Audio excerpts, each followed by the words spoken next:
নমস্কার, আপনারা দেখছেন জিসি নিউজ।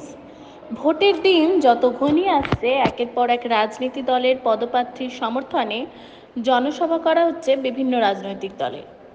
ভোট প্রচারের গতিবিধি বেড়েই চলেছে।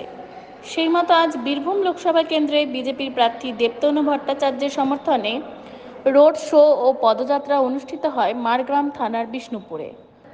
আর এই রোড শো ও পদযাত্রা অংশগ্রহণ করে ভোট প্রচার করলেন কেন্দ্রীয় স্বরাষ্ট্র প্রতিমন্ত্রী নিশীথ প্রামাণিক। দেখুন, তৃণমূল কংগ্রেস মানেই ভায়োলেন্স।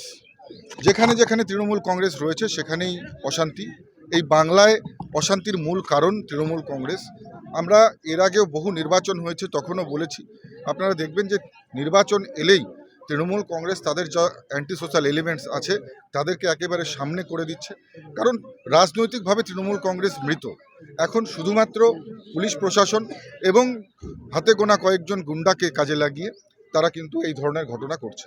যারা এই ধরনের ঘটনা করছে, যারা গুন্ডামো করছে, বদমাইশি করছে, তাদেরকে বলবো, আজকে তো বীরভূমের মাটিতে আমরা দাঁড়িয়ে রয়েছি, অনুব্রতর মাটিতে। নিজেকে অনেক বড় ডন ভাবতেন, অনেক বড় মাপের একেবারে মস্তান ভাবতেন, যিনি পুলিশের গাড়িতে বোম মেরে পুলিশের গাড়ি উড়িয়ে দিতে বলতেন, এমন ডন। তো সে আজকে তিহার জেলে বসে রয়েছে।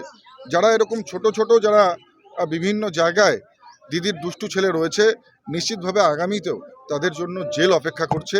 নিশ্চিতভাবে তারা জেলে গেলেই বাংলার শান্তি ফিরে আসবে। এই ধরনেরই আরও আপডেট পেতে সঙ্গে থাকুন জিসি নিউজের।